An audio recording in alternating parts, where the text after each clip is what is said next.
Project, di ba? Project, no? Tama? Pero nakuha mo kami. Sama-sama nating hanatin. Ibayan ang iyong loob, mayroon kang kaibigan, hanggang dumamay sa'yo. Sa pagtutulungan, pagbibigayan, magkapatid ay tatapasan. Magkasama, magkakapit, sa hamon ng buhay, di pa magkapit. Ako ang iyong kasama, kaibigan, sa ating kapamahayan. Magkasama, magkakapit, amat ng buhay at pagmawagin. Tayo ay magkasama, kaibigan, sa lahat ay magdadamayan. Magkasama tayo, kakapit.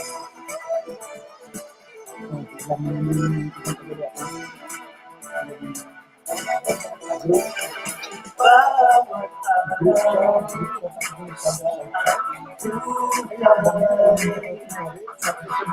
laging may pagsubok dumarating. Diyos ang patuloy natin.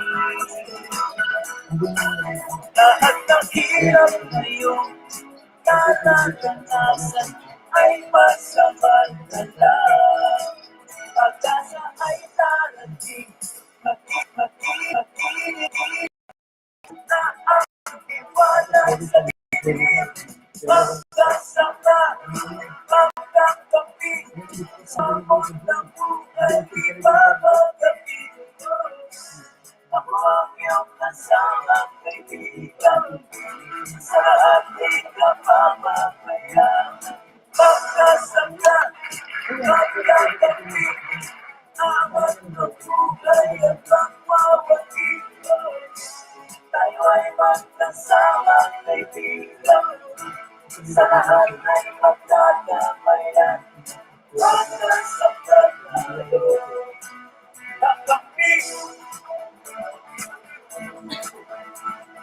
Magkasama, magkakapit, magkasama, magkakapit, magkasama, magkakapit.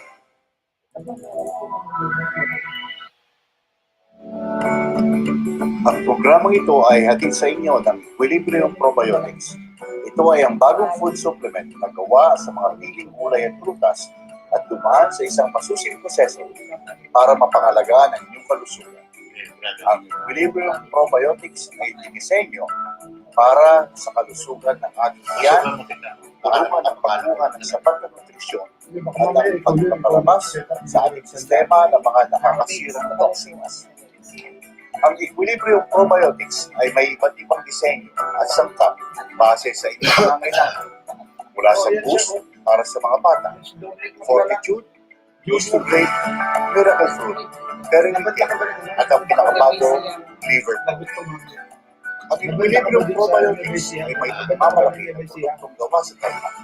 Ito ay mabibili sa Dashen, Geta Road, San Sebastian, Phase 3, Pinaugana, Tarlac City. At para sa mga malalayong lugar, mabibili din ang produkto ng Equilibrium Probiotics sa Lazada. Ito ay eksklusibong gawa ni Ginang Malulies Murray. Ano pang hinihintay nyo, mga kasangga? Hala, bili na!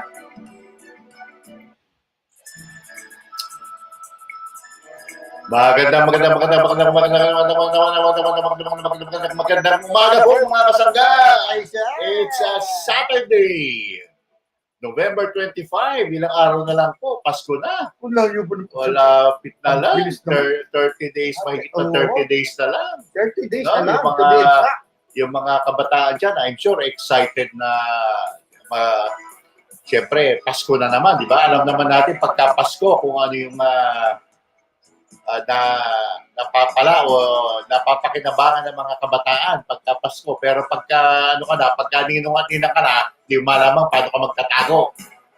Di ba? Ganun yun eh. Di ba? Sa una, excited ka rin. Pero pagka ikaw na, tago na. Ganun talaga.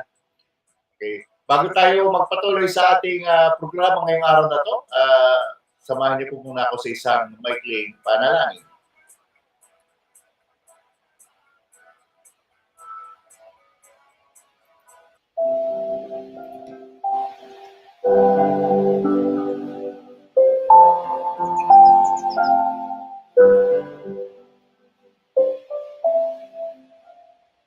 Sa ngalan ng Ama at ng Anak, ng Espiritu Santo. Amen. Amen. Mahal naming lumikha, maraming salamat po sa bagong araw na ipinagkaloob ninyo sa amin. Sa mapayapang gabing lumipas at sa patuloy na pagbuhos ng iyong mga biyaya sa amin at sa aming bayan. Naway ipagkaloob mo pa po sa amin ang lakas at tibay ng loob upang mapaglabanan ang kasamaan at manatili po kami sa paggawa ng mabuti sa kapwa at sa pagsunod sa inyong itinurong tamang landas. Lahat po ng gawain namin ngayong araw na ito, inaalay namin sa ngalan ng iyong anak na si Jesus, na aming Panginoon. Amen. Amen. Sa ngalan ng Ama, at ng Anak, Espiritu Santo. Amen. Amen.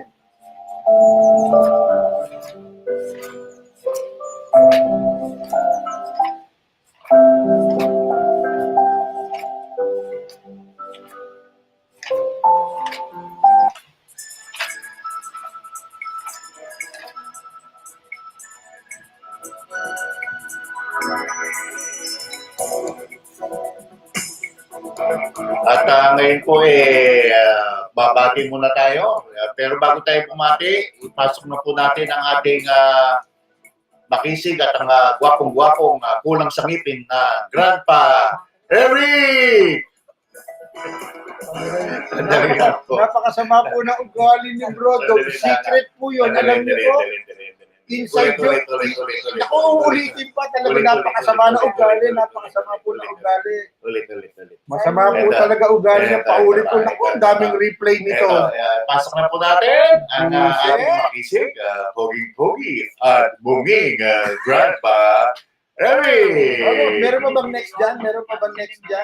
Wag po kayong maniniwala Messi po niyan. Wala po si Kuya po niyan. Doms, Ano po yan? mga inside joke natin. Hindi madidinig naman nila doon sa pagbigas ko ng mga salita. Melis po yan. Melis. Pasabi niyo po sa kanya yung S at saka F. Wag po, tatalsik ko ang laway. Half yung half niya. Mahangin yung F niya po niya. Sobra. Yan, sobra. Kaya sobra sa hangin. Sabi mo nga, sobra sa hangin. Tumutulong po yung laway ko. Napakabastos po rin Kuya Dom. Sama na ugali, kaaga-aga. Sabado. Ganyan ang ugali na. Wala pong sipo niya na. Wala pong sipo. Huwag po kayo maniniwala may sipo Ito po niya. dapat inside ano to eh. Inside nga. Nasa inside naman tayo magkasala sa buhay. Inside truth lang ito. Hi! Good morning, Kuya Nick, Junior Sorbeto. Good morning. Oy, Kuya Nick. Good morning. Uy, kasama natin ngayon si Admin Sol. Good morning, Alvin Good Sol. morning, Admin Sol. Kasama na natin Good sa morning. No? Pagkatapos niya maglamyerda ng isang buwan, Talaga? Isang buwan? Oo. Grabe. Ikaw nang may maraming mula na panglamyerda. No? Lalala. Sa kaya nakarating yung palapit Ay, ng baka gusto mo bansa. ikwento mo. Ikwento mo. Ikwento ka sa kagaling. Kaya put on the spot na naman siya. Kunyari mo, Sa ka ba Nadidinig ba tayo? Sa ka ba nagpunta, Admin? nadidinig tayo ha. Oo naman. Nadidinig naman tayo. Dahil po kasi ako doon sa kaibigan ko. So, Yung mga kaibigan, ha? So, napunta ng iba-ibang lugar. Na-enjoy naman po yung doon pag sama sa kanila. Ayun. Medyo pagod nga lang. Pero, Saan kayo nakapunta? Saan kayo nakarating? so, nakapunta kami sa bandang Ilocos. Aba, talaga naman. Oo. Bukod. Mga posting nito eh, mga... Batangas, mga pabatangas. Yun. Pati Batangas? Oo. Bro, Dom, ikaw ba nakapag ano ka na, nakapag sand dunes ka na? Ha? Tagal yung Sand dunes, bro. Maraming sand dun. Hindi, ito doon. Sa labas ng bahay. Sand dunes. Sand dunes. Maraming nga sand dun. Dunes, Sand dunes. D-U-N-E-S. Ah. Dunes. Ito yung mga parang It's pronounced as dunes. dunes. Oh, yun. Yung ngayon, yung Dunes. sand dunes. Yung ganun lang Hindi yan. dun. Kasi dun. Yun nandun, Brad. Nandun sa labas. Yun, Siyempre, yun yung pinapalipat nga sa akin ni nandito Carmen. tayo sa Magalang, no? Nandito tayo sa Magalang, kaya hindi mo pwede sabihin, dunes. Ganun, talaga naman may dunes. Pati yung salita niya, umaalo. Kasi po yung sand na pwedeng takbuhan ng mga off-road vehicle, umaalon-alon po yun, parang dunes. Parang gano'n. Yung sand naman dun. Pinaglalaro ng mga aso ko. Madalas nga makaaway ni Carmen yung si Kasi po, si Golem eh. Kasi pinakalat kinakalat yung buhangin. buhangin, hindi naman dunes. Di ba naman dun eh? Dun yung dun. Sand dun. Buhangin. Buhangin. Ano pa kayo ngayon? Pati muna tayo ng mga birthday celebrants! Ito po, ang mga birthday celebrants ng araw na to. Siyempre, favorite birthday song natin. Favorite birthday song natin. Ito na po.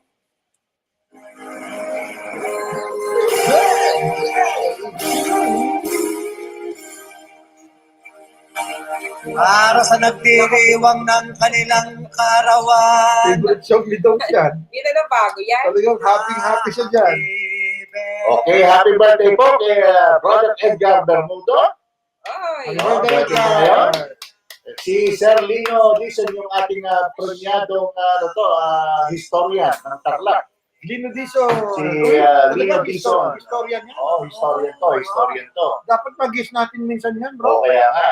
At si kasama na Niyo Petal Curin, isa tong IT expert, no? Si Niyo. Good, happy birthday sa iyo and good morning. Si Miss Janet Laksa. Janet, happy birthday. At ang kabatchmate na si Catherine Keeping. Happy birthday, Cathy. Taga Kabiling. Si Cathy. Masarap ang lechon dyan. At ito naman, taga San Isidro. Si dati kong kasama to sa trabaho, si Ma'am Carol Manaloto. Nagtuturo na ito ngayon. Teacher. At si Ingrid Magdalena, happy birthday. At yung mga nag-birthday din naman kahapon. Si ito, tropa ko to, si Manuel Batang. Happy birthday, Manuel Batang. bro. Manuel. Nagkaroon ako ng classmate na Batang. Sa Don Bosco rin, bro. Baka taga Don Bosco, Mandaluyong ba yan? Hindi. Tapos si Brad Omar Di Marocot ng Tarlac. At si Ralph Ocampo. Happy birthday. No? Happy birthday. At yung mga magba-birthday pa po, mga nagsa-celebrate pa po ng birthday, gusto nyo ipabate, pwede nyo lang pong i-comment sa ating live streaming at babatiin po natin yung mamaya. Okay. Happy birthday po ulit, mga kasangga.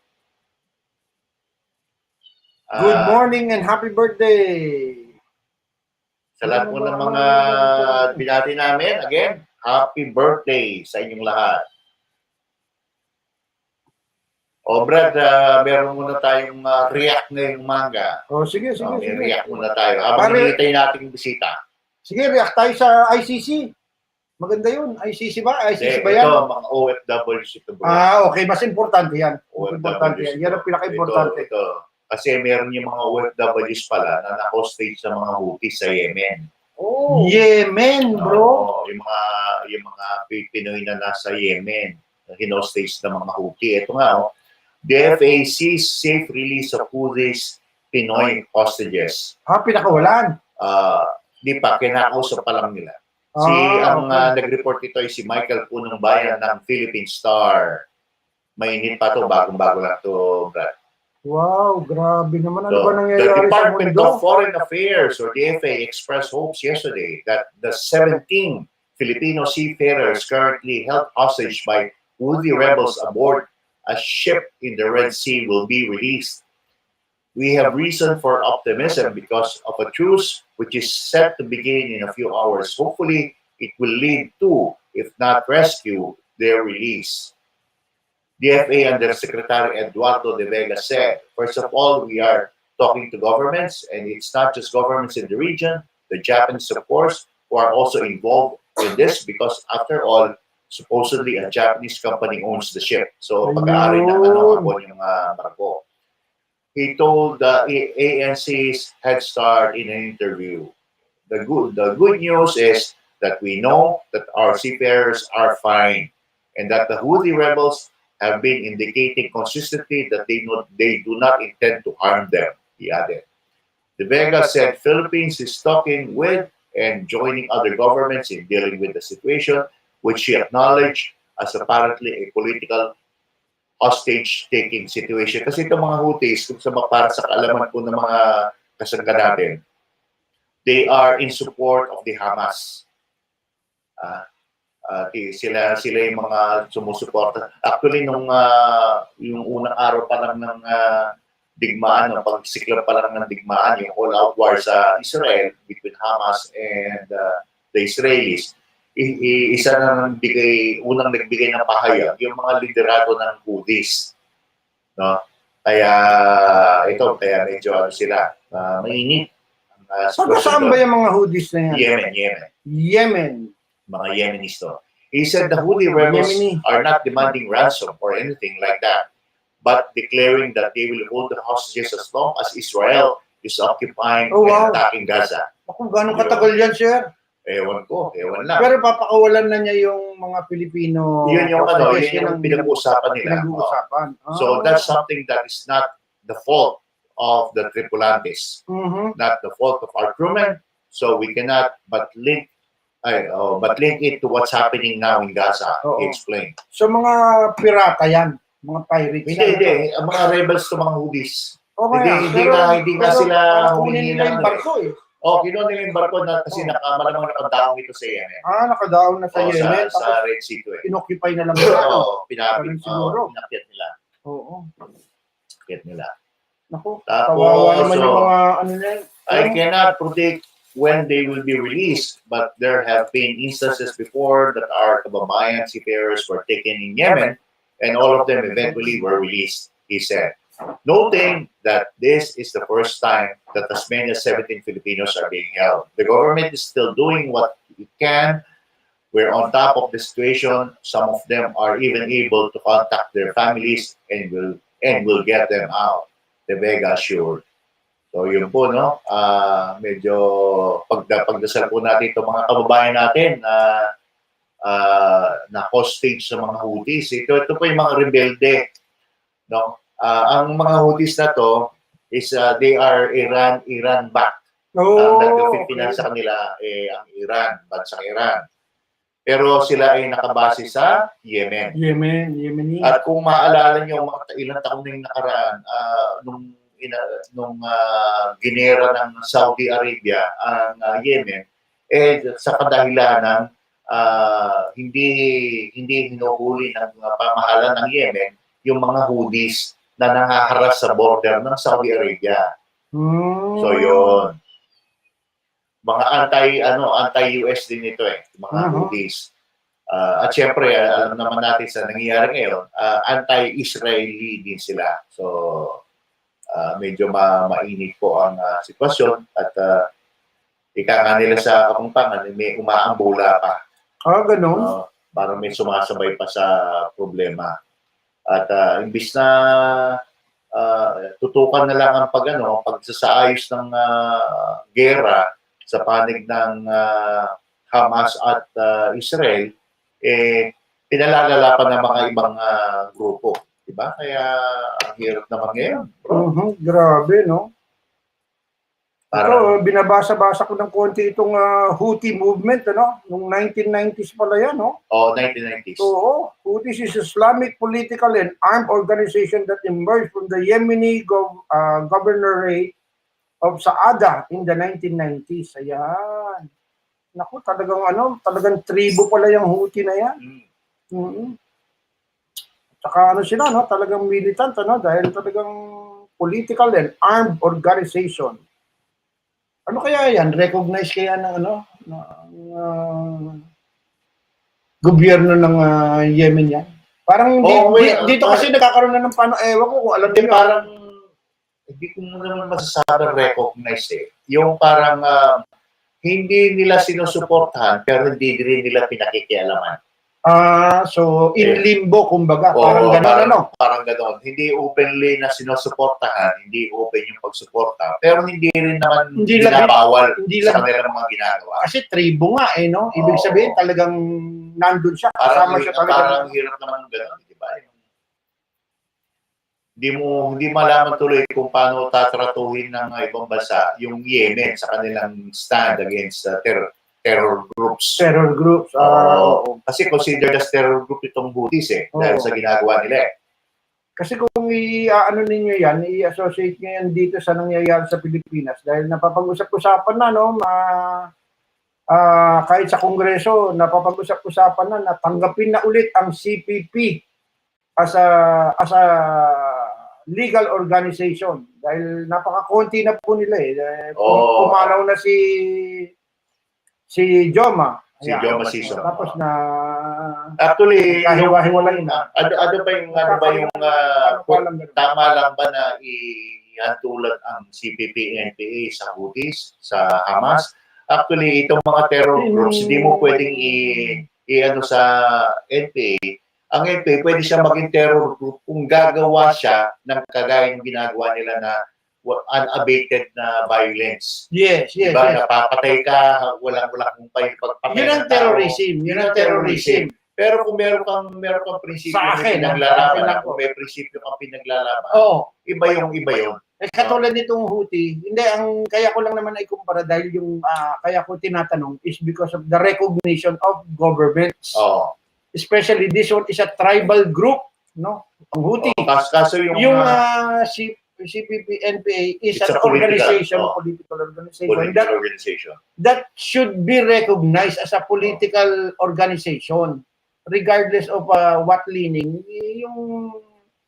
yung kaso nasa terrorist pa sila kasi nga para sa akin demonization yun, no? Yung mga ganung panukala na porque ganun ang pag-iisip mo o socialist ka, talagang buong Europe po socialist na, no?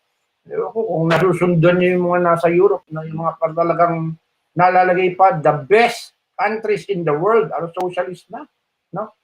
Ang pupuntahan po nun ay magiging communist o minamasama ninyo, pero subukan yung bumisita bago kayo magsalita. Bumisita kayo din sa mga bansang yun at tanongin niyo yung mga tao doon kung gaano sila kasaya, kung gaano sila kaedukado. Kasi talagang kung ang pagbabasihan nyo lang po demokrasya tapos sabihin nyo US, medyo malayo-layo na po ang US ngayon, no? Lalo na sa education, sa healthcare, sa incarceration, Diyos Mario Joseph. Namamayagpag po ang demokrasya sa ewan ko paano magiging democratic yung incarceration. Hindi ng mga tao. Hindi ko mapagtugma yun Kuya Dom, yung ikukulong mo ang population mo. Sus Mario Joseph, ano ba yan? Sa hindi makataong pamamaraan, yung apat nagiging 20 yata sila doon sa isang maliit na kwarto. Ito, meron pang sasama sa usapin natin. Ito, ready na. Ready na. Siyempre, walang iba. Si Kaipe ba yan? Si Kapet? Hindi, si Si Kaipe o kaya si Kapet yan? Hindi. Posible naman. Sino pa ba naman? Ito na. Sino? Ang nag-iisa at ang poging-pogi at ang machong-machong mahilig manlibre. Manlibre. Kuya Ding Librario! Good morning! Kuya, bati ka muna. Good morning, Pilipinas! Ito po si Ding. Ano po tayo sa audio Bro, muna naman. yung baka tayo may problema. Sandali. Titignan niya ko muna. Double check ko, Kuya Dick, kung sa akin yung problema. At baka masisina naman yung ano. Hindi. Sa kanya, connected tayo eh. Na-connected. Oo, connected tayo eh. Malinaw na malinaw eh. No, sumasayaw na bro eh. Alam mo ba ang paboritong kanta niyan? Ano. Last Dance. Last Dance. Wala. Oh, tingnan mo. Pagka kumanta ka ng ganun bro, hindi makakapigil yan. Sasayaw yan. Okay ba yung sound natin? May audio ba siya sa labas? Meron. Ayan na. Oh, may audio ka sa labas bro. Sa atin lang dito, sa studio ang problema. Sandali, Kuya Dick. Awat ka muna.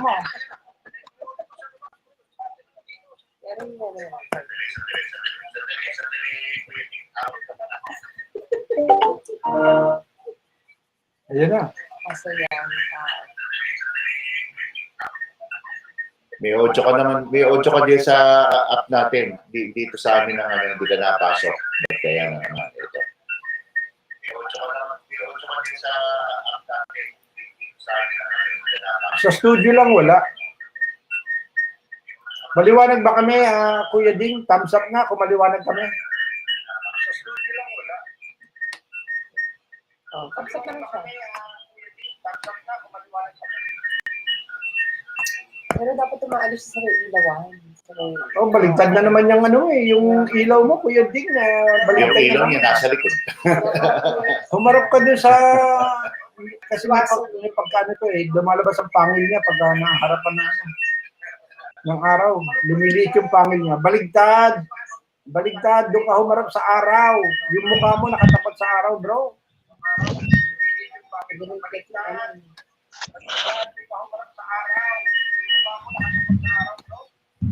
Ganun pa rin.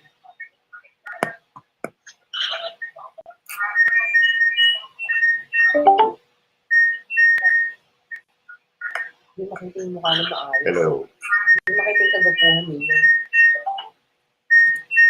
Ayan. That's better. Nahulog ko. Tagal yung delay, no? Ayan. Sige, Okay yan. na. O di, Okay mo? okay na, yan. Meron na. Okay na. Pumasok na. Narinig ka na namin.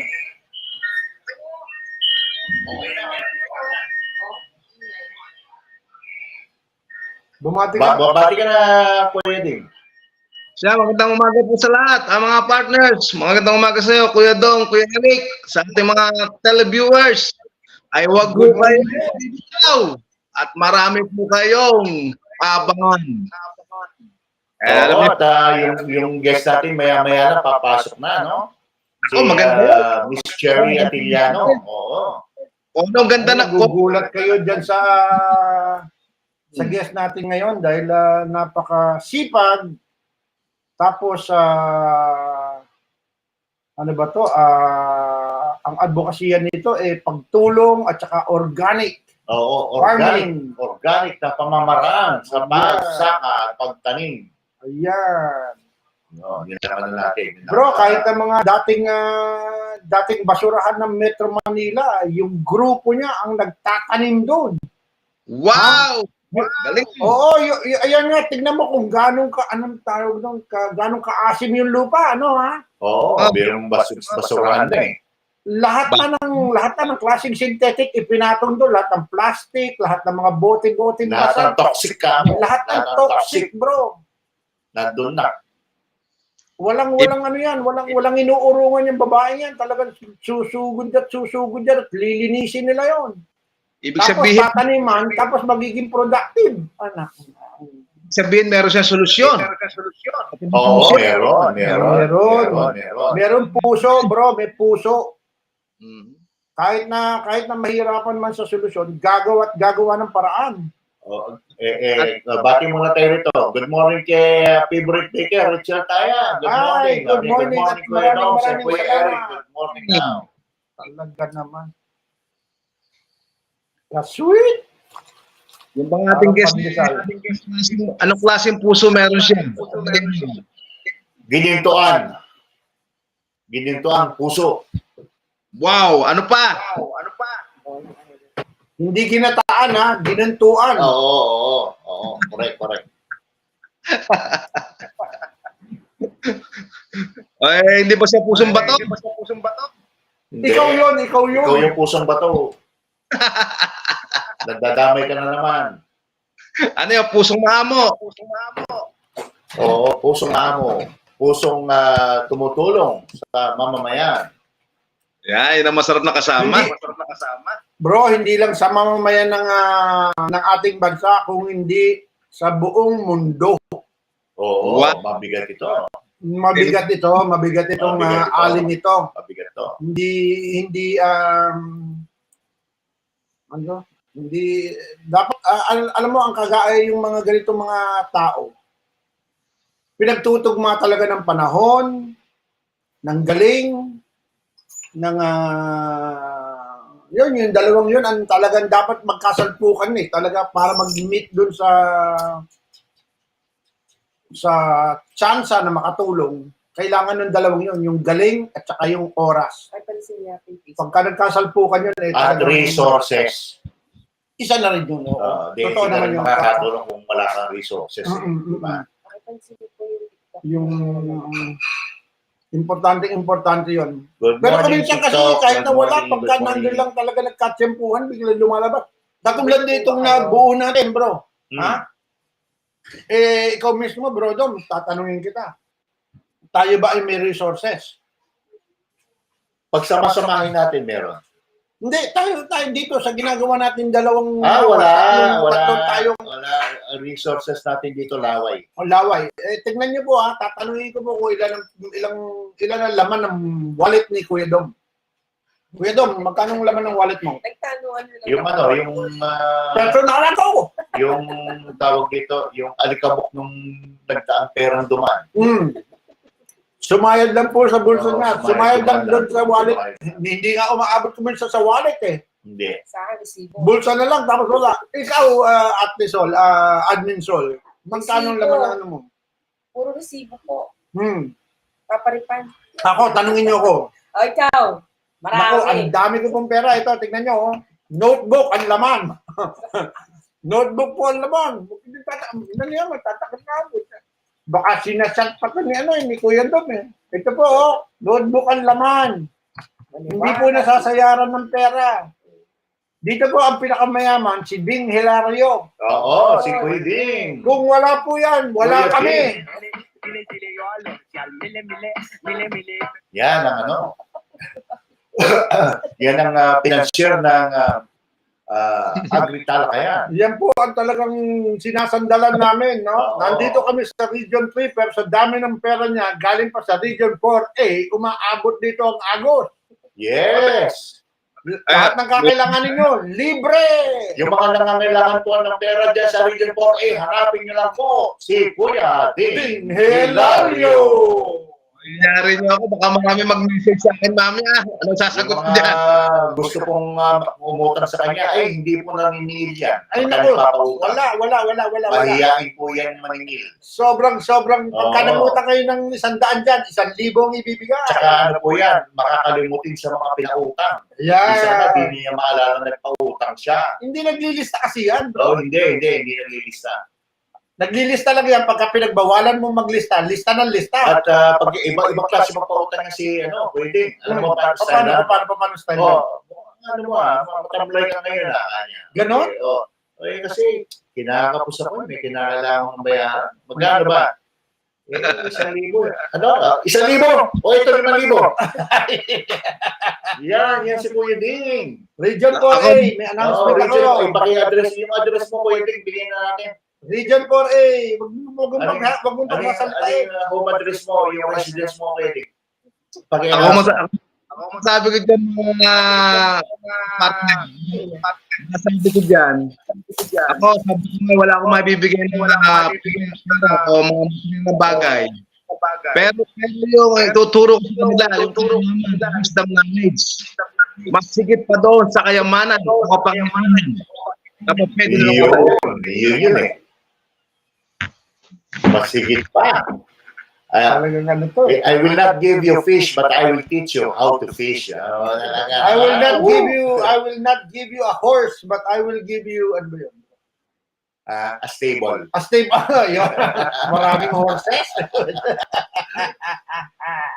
Okay. Binabasa ko yung credential ng ating bisita Ay, ngayong bro. umaga. Kinikilabutan ako. Medyo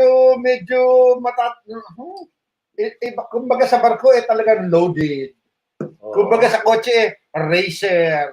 Kumbaga sa motorsiklo walang sidecar. Wala sidecar. Big bike yan, big bike, bro, big bike. Big bike, mga nasa 1.5 o 2.5cc ito. Kung ano yan, bro, kumbaga sa, ano ba tawag doon? Kumbaga sa, kumbaga sa supermarket, anong tawag mo dyan, bro? Pucha. Hindi supermarket ito, Amazon to. Amazon, ayan! Yan naman, ganyan bombahan, ha? Amazon. Amazon. Pero balik natin dahil magpapasko na, dyan sa Region 4A, ang pangalan po ni Ding Hilario, pagkapasko, Santa. Oo. Nako, pag Ding. yan, yari ako dyan. Santa Ding Hilario. Basta pumunta lang po kayo sa bahay niya, nako, walang hintong kain. Di ba yung si Kuya Santa Claus yung gamit niya reindeer? Itong si Kuya Ting yung gamit niya kambing. Kambing. Nakabukus na kambing. Baka naman nagpapakain ng mga, anong tawag doon, yung kalderetang kambing. Ay, hindi siya itinakbo ng mga alaga niya kambing. Kung kambing ang ipapakain niya. Ganon? Hindi. So dito, ano to, nagpapa-Jollibee ito. Jollibee? Oo, Jollibee. Nagpapamigay ng Lady Papaya sa December. Kaya, ano papamigay mo? Red Lady Papaya, meron na ako doon may sandaan. Yan po. Ilaw. Inanunsyo na po. Magpa-reserve na kayo. Malapit na magpasko. Masarap yan, matamis yan. Red Lady na papaya. Tapos yung turmeric. Ibibigay na si Jing sa akin. Turmeric, kayo na bumunot. Punta lang kayo. Kayo nang bumunot. Yan. Turmeric. Talagang, ano pa mga pamimigay mo? Dragon fruit, libre din. Dragon fruit. Talaga naman. Tapos sa dragon fruit pagka ginawa mong shake, ang sarap no? Ganon. Sabri naman. Meron tayo sa ng gatas. Pitas na lang kayo. Dala kayo na sako ha. Hindi ako magdadala ng sako, Kuya Ding. Magdadala ako ng truck. Ako magdadala ko ng unan at kumot. Pagka sako nila mo, kakaunti lang ang may kakasga mo. Magdala ka ng truck. Nakita ni Pansi Bago dun Nakita niyo Pansi Bagong leather doon. Ilan pa masasabi ko dyan, ha? O yan, sige. Ba't napuputol-putol ka, Kuya Ding? Malikotse. Palutol yung tali. Gawa ng lakas ng ulan dito sa hangin. Ayan, idikit mo kasi yung microphone mo, medyo malapit. Wala ka bang headset, pwede? Wala ka bang ganito, bro? Wala ka bang high-tech na ganito? Wala akong headset Titingnan ko. Pero malakas naman yung ano niya, yung audio niya. Yung mga pupunta dyan sa Pasko, hingan mo ng headset. Okay na ba headset ko? Okay na. Ayun, may headset ka naman pala Ako, may microphone pa din. Yan naman. Pag call center naman pala. Kaya lang yung plug, hindi ka sa butas ng cellphone. Ano lang pala? Ano lang pala siya, props. For aesthetics purposes lang. Aesthetics. Ang galing naman ito siguro hindi pa. Dalo na. Sinabi pa niya na hindi papasok yung plug. Ano lang pala yung drawing lang pala yun.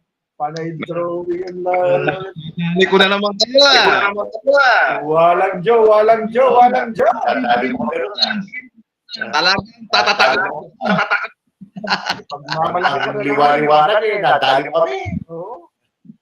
Talaga lang. Oy, good morning kay Admin Ronald Alborote. Good morning. Siya nga pala, may announcement lang po ako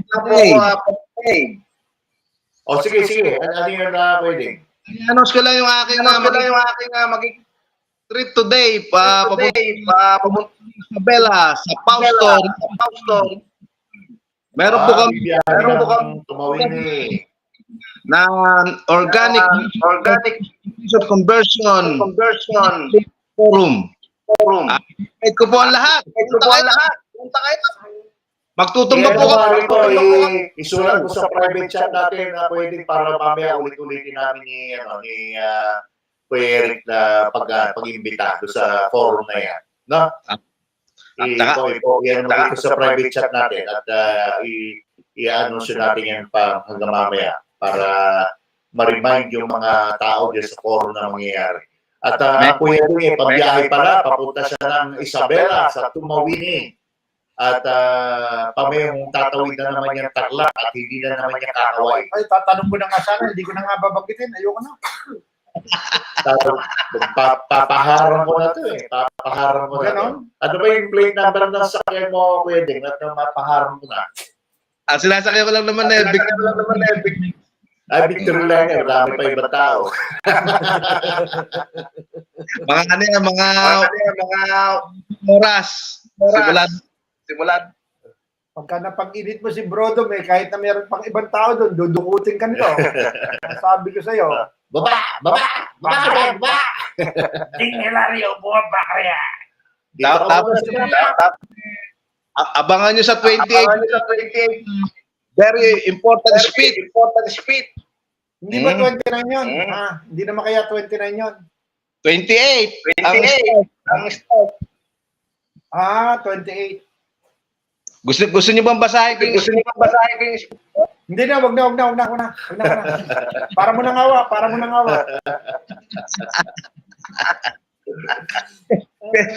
Meron pa ako first organic initiative. Kakasasabi ko lang para mo nang awa, tutuloy pa rin yan. Sige, kasa mo na. Tama na, tapos na. Okay, maganda yung speech mo, bro. Maganda.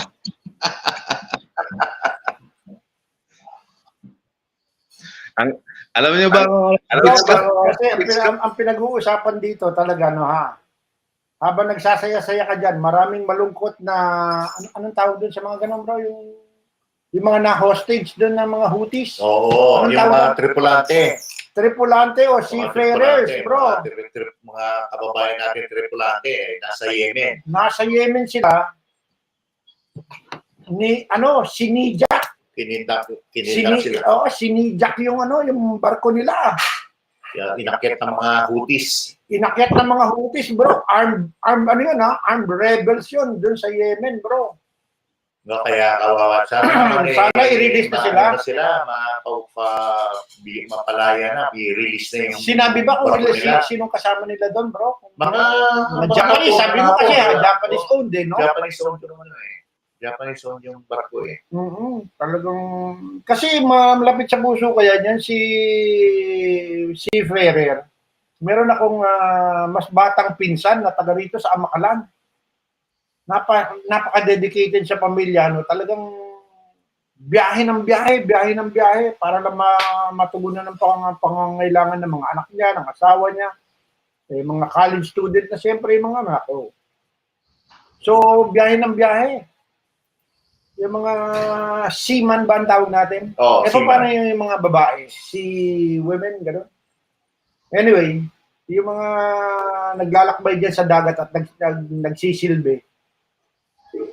Saludo po ako sa inyo. Konting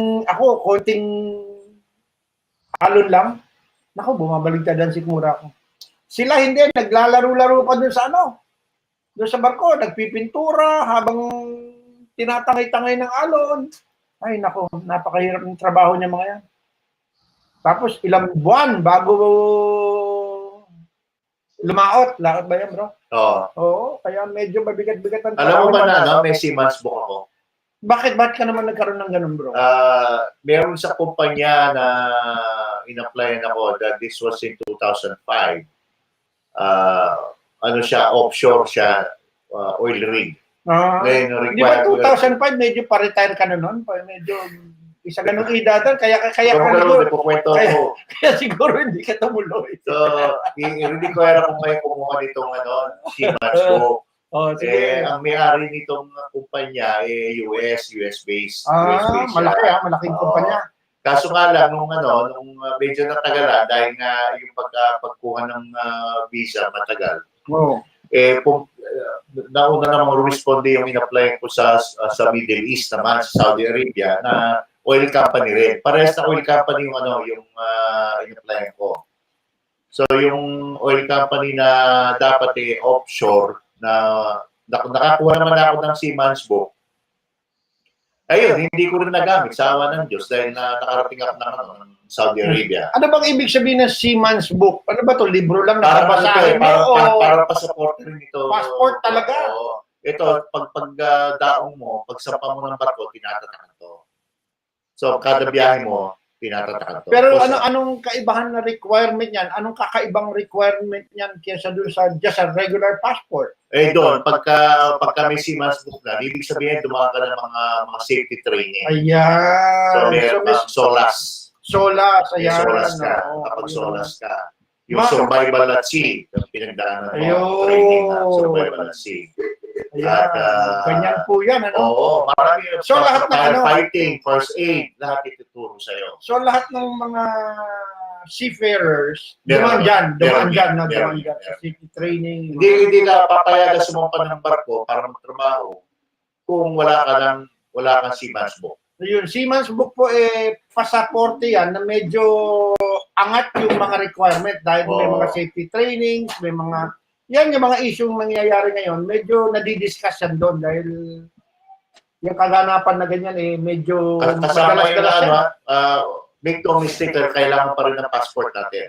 So dalawa yan. Meron ka Siemens book, meron ka passport. Oo, parehong nai-istampan yun. Parehong nai-istampan yun. Kaso nga lang doon sa yung mga port of call mo, doon ka tatatakan. So hindi tinatatakan yung passport mo doon dahil mapupuno ka agad yun dahil sa inyo. Yung visa lang, yung pasaporte mo, pagkakalam ko, pagka kung saan dumaong yung barko, doon yung tatatakan yung visa. Ang port of call ng barko kaya ito is Japan. Ang port of call mo sa Japan, tatatakan nila yun. May visa ka. At let's say, ang disembarkation mo Amsterdam. Doon yung visa mo, Amsterdam.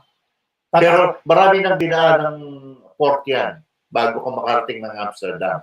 Tatak yan Bawat port of niya, yung dinadaanan niya, transit niya, may tatak siya. Lahat naman ng seafarers pinabababa doon sa pagdadaungan. Requirement yun. Labas-pasok po, labas-pasok. Kasi ang iniiwasan nila dito yung mga stockware. Oo, yung mga ganon. So, talagang iniimbestigahan, di ba? Oo, iniimbestigahan. 100% na inspection ng barko. Pati yung barko, pinapanik ng mga immigration ng kanya-kanyang bansa. Kaya mahigpit yan. So, yung mga dinadaanan po ng ating mga seafarer ay hindi biro, no? Talagang, siguro dapat ang passport nila yung meron silang special passport para lang doon sa tatakan. Dali mapuno nun. Meron yung mga passport na more than 100 pages. Oo, dapat dalibro na, no? Kasi yung mga Pinoy natin na driver naman sa Saudi Arabia, yung mga nagpo-cross country na kasama sa biyahe nila, yung kanilang passport na ginagamit yung 100 pages na. 100 pages na. Hindi pwede sa kanila yung passport ng ordinary. Maliliit lang. Wala pa yatang 20 pages. 16 lang yata yun. Hindi po pwede. Kailangan mga 100 pages yung gagamitin. Biro mo po, bago, kunyari mo, katulad ng kinikwento ni Brodoms, ilang beses hihinto yung, kunyari mo, naggaling nga siya ng Japan, tapos pupunta siya ng Amsterdam. Ano ba yun? Dire-diretso lang yung biyaheng yun? Hindi. Ilang bagsakan yun? Depende kung saan yung ruta nila. Kagaya nito, may nagano sila. Mag-Middle East yan. Dumaan ng Middle East. Oo. Ng Yemen. Hihinto-hinto yan, ano? Tapos bababa kayo. Bababa. Talagang medyo mapupuno nga talaga ang ano mo dyan. Mapupuno ang passport mo dyan. Mabilis na mabilis. Oo. At ilang minuto na lang yung mga kasalamuhan na natin, yung ating bisita. Ako, excited na excited Oo. ako. So, konting ano lang, konting preview lang kung anong bisita natin. Yung bisita natin Basahin mo nga bro, basahin mo ito nga. nga, ito nga. Basahin mo. Ang Kuya Ding. ang guest po natin, Basahin mo. nakapag-aral. Ito nakapag-aral Mhm. sa Harvard Kennedy School. Ay sus, Mario Joseph. Siya nakapag-aral din sa Wageningen University. Mhm. Wag na yun. Nakapag-aral siya sa Stanford University. California yan bro. Oo, nakapag-aral din siya sa Swedish Institute Management Program. Tatanong ko nga sa kanya kung paano i-pronounce yung Wageningen. Saan kaya na? At sa trabaho naman niya, nakapagtrabaho siya sa Global Shapers Community, Manila Hub. Wageningen. Tapos Asia Society. Nakapagtrabaho din sa the Fulbright Program. Ito yung mga nagbibigay ng management scholarships. Mhm. Fulbright. So, malamang naging Fulbright scholar ito kasi nag-Harvard siya eh. Mhm. No? Ganun lang yun Siguro. eh. Oo. Tapos, founding farmer and CEO of Agrea. Ayan, dyan ko siya nabasa, bro. Dyan ko siya nabasa. Talagang, naku. At Tapos, Expert Network Member Sustainable Development ng World Economic Forum. Patay ka. Patay ka. Patay ka dyan. Lead Group Member, High-Level Ambassador, Scaling Up Nutrition Movement. Food security to, Brad. Mhm. Food security. Young Global Leader ng World Economic Forum. Mukhang speechless si Kuya Ding ang bato. Oo. Okay, Lario. Kuya Ding, okay ka pa ba dyan? Mukhang namamangha ka na rin eh. Ako nga dito, di ako makapaniwala sa nababasa ko eh. Bigat eh. Hindi ba pwedeng bangko dyan? Big ka, big. Graduate lang ako. Please. Ito pa daw, Board of Director siya ng Global Alliance for Improved Nutrition. Ayun ang masarap po ng pag-usapan, bro. Food Security Ambassador ng Department of Agriculture, Philippines. Ayan, food security. Diba? A Global Shaper at Global Shapers Community World Economic Forum. Wow naman. Lupit. Grabe ang credential. Oo, lupit ang credential niya. Sarap pakinggan nito mag-speech o kaya magturo, ano ha? Dami mo talagang mapupulot dyan. Mamaya ako nababanggitin yung pangalan doon nasa ano natin para gusto mga nakaabang ngayon, makikita nila sa kanilang screen yung pangalan ng ating bisita. Mhm. Lalo na yung mga nakabantay sa ating invite. Mhm. At mamaya po i-share ko yung kanyang Facebook page habang ini-interview natin. Nang sa ganun, yung mga may gusto mag-follow sa kanya at gusto siyang, let's say, gusto kumonek dahil may mga commonality sila, bakit naman hindi, di ba? Oo, bro. Lalo na, lawak-lawak. Food security, nutrition. Sus, yung dalawang yun pa lang, ang dami na niya talagang maitutulong, ano? Oo. Number one sa akin yung food security. Ha? Food security and nutrition, siyempre, lalo na sa mga kabataan na makikita mo, konting parang ulo ko na yung ulo ng bata. Nakakalbo na. Wala nang kinakain, ibig sabihin. So, dapat ma-attentionan talaga yon. Yung food security naman, ewan ko pa paano magkakaroon ng food security issue ang katulad ng bansang Pilipinas. Sa tingin nyo, paano nangyari yun? Actually, magandang tanongin sa kanya yun eh. Magandang tanongin sa kanya. Ito, no? para sa pangunawa ng ating mga manonood at tagapakinig. Pag sinabi nating food security, no? It is defined by the United Nations Committee on World Food Security. It means that all people at all times have physical, social, and economic access to sufficient, safe, and nutritious food. That means their food preferences and dietary needs for an active and healthy life. So yun po. So yung bansa natin, para masasabi mong siya ay mayroong food security, dapat sufisyente yung pagkain na yung napoproduce na pagkain para sa populasyon. Okay. So, kung kunyari mo, wag natin i-define in terms of, kasi pagka ako nalilito ako pagka UN na ang nagde-define ha? Medyo hindi ako komportable doon dahil alam mo naman, nasa baba tayo. So, yung mga definition na gano'n, katulad, nakasulat, pera di ba? Pati yung pera, no? Socio-economic, di ba? So, yung may means sila para bumili. Oo. Paano ma-define niya ng common Pilipino na 40% ng pera natin ay galing sa ibang bansa, galing sa mga OFW? Mahirap ipagtugma, no? So, yung food security natin, dapat tayo ang mag-define. And then we can share it with them and then they can incorporate that definition with their definitions. Yung gano'n. So, pag-usapan lang natin yung sa on a local level. Ano po ang food security on a local level? Ano po ba yan? Yan magandang tanong kay Miss Cherrie Atilano. Talagang malawak ang kanyang mga karanasan, mga nakakapanayam, yung mga gano'n.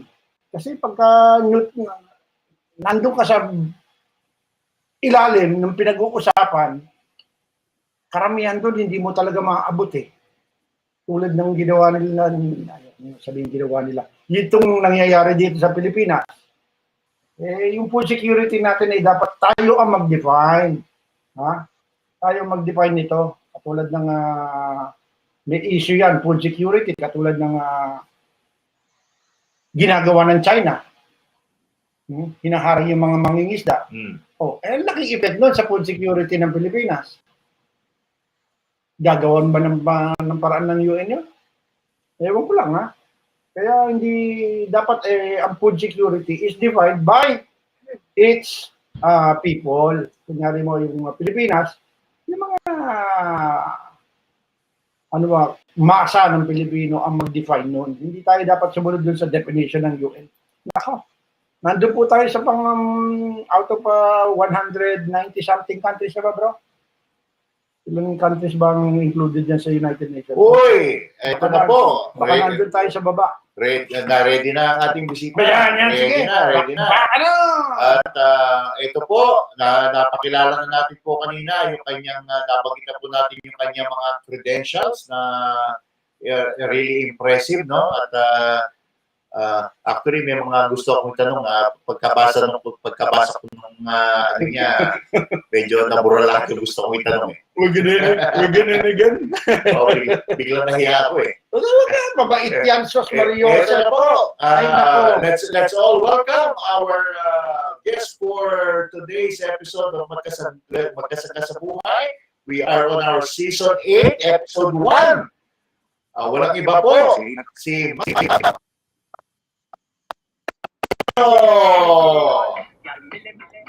Magandang umaga po.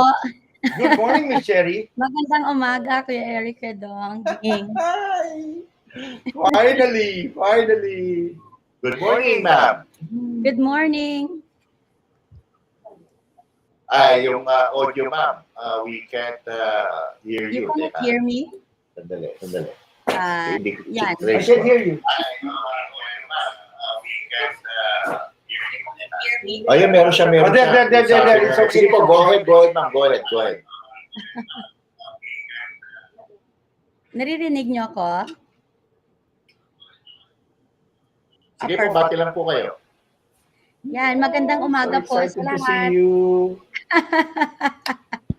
Ako din po, thank you so much, Kuya Eric, for the invitation.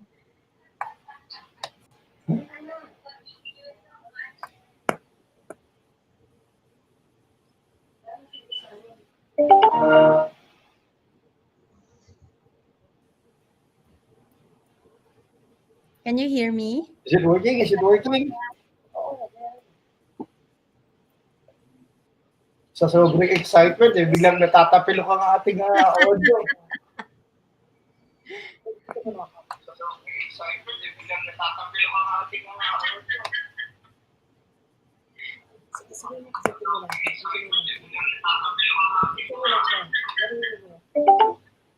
Go ahead, you can be heard on air. Okay. Kami lang dito sa studio. Yan na. Pasok na. Okay na po. Yan, good. Yan na. Sige po. Okay. Go ahead na.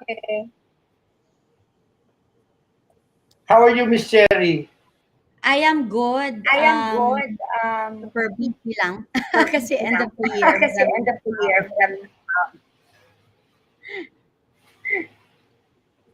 And kanina po, no, while going about reading your impressive credentials, no? Ilang beses po lumabas yun sa World Economic Forum. Can you tell us about the things that you do for the World Economic Forum po? In the forum, naging global shapers the youngest group in the world was in my and then ngayon I'm third. Ito po yung grupo ng World Economic Forum. Dapat makapasok ka bago ka mag 40 years. So yung ginagawa namin is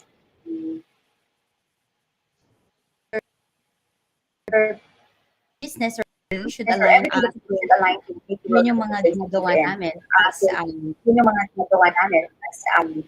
also help with the food security in terms of providing them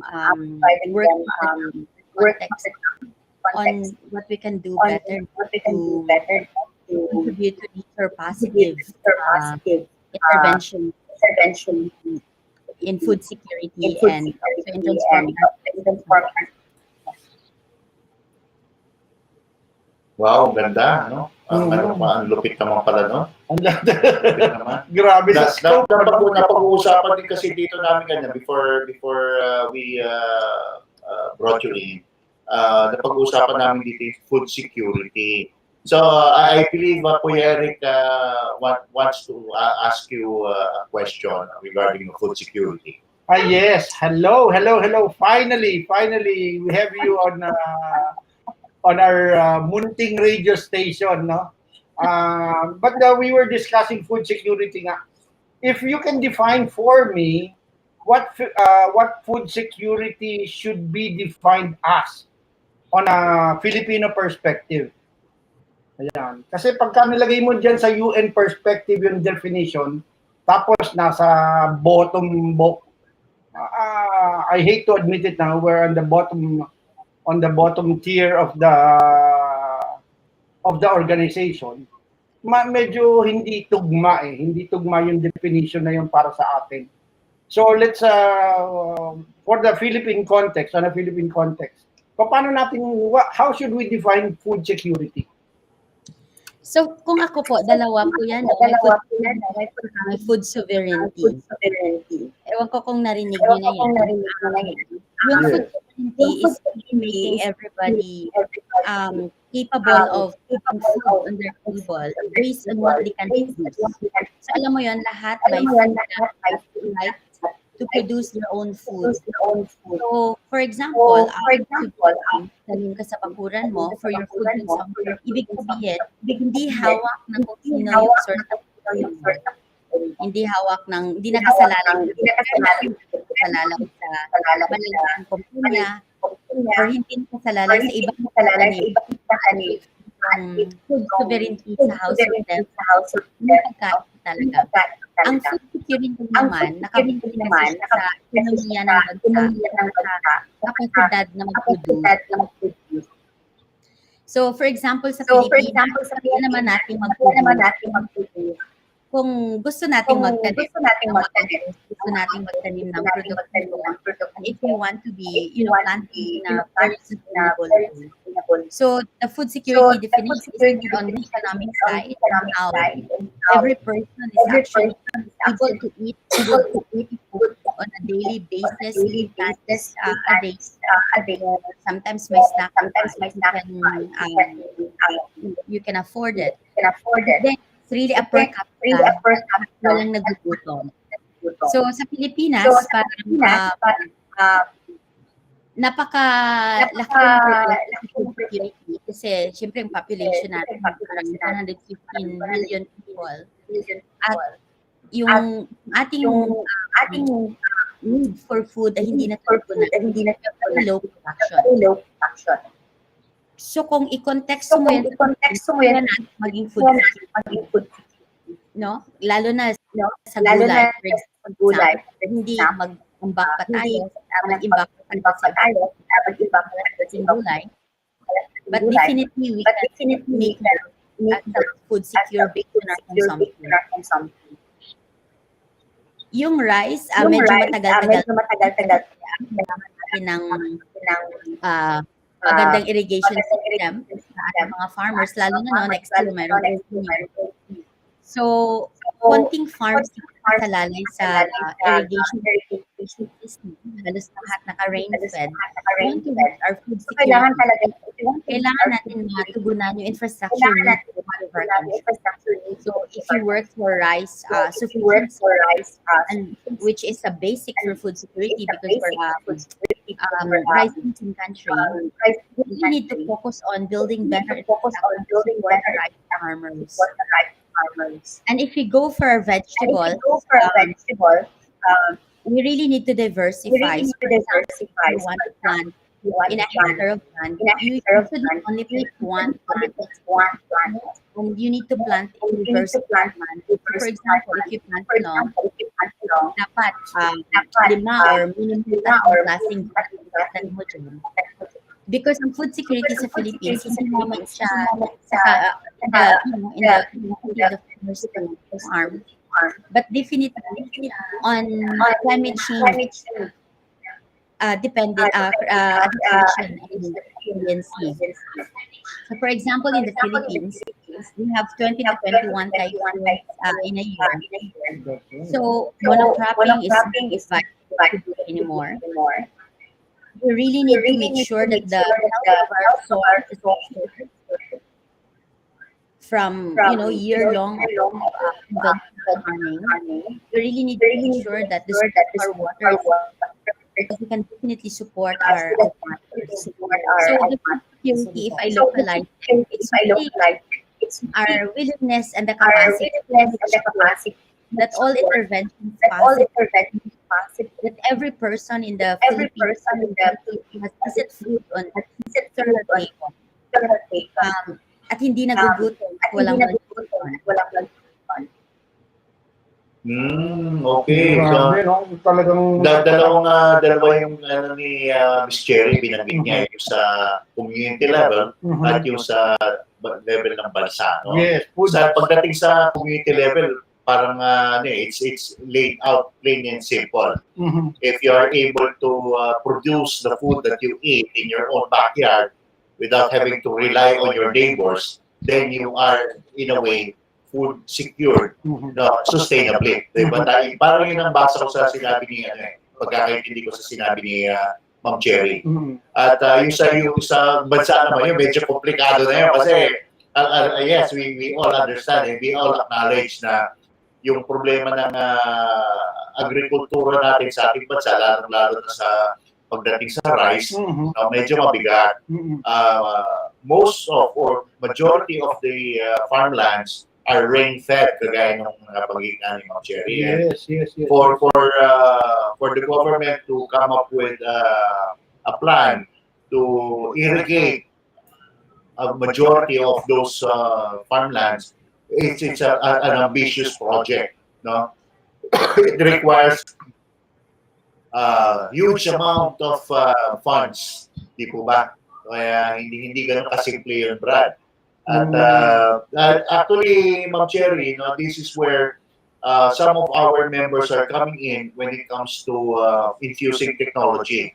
So in the absence of the infrastructure that would support such a plan to ensure food security in our country, what some of our members are doing is they are introducing approaches or technologies that could support farming even if you're just relying on rain. No, yung system of rice intensification. I don't know if you've heard of that Yes. approach. Yes. System of rice intensification. Yes, So we yun po also yung get that to our farmers actually, and we do work with rice farmers because it's like the most basically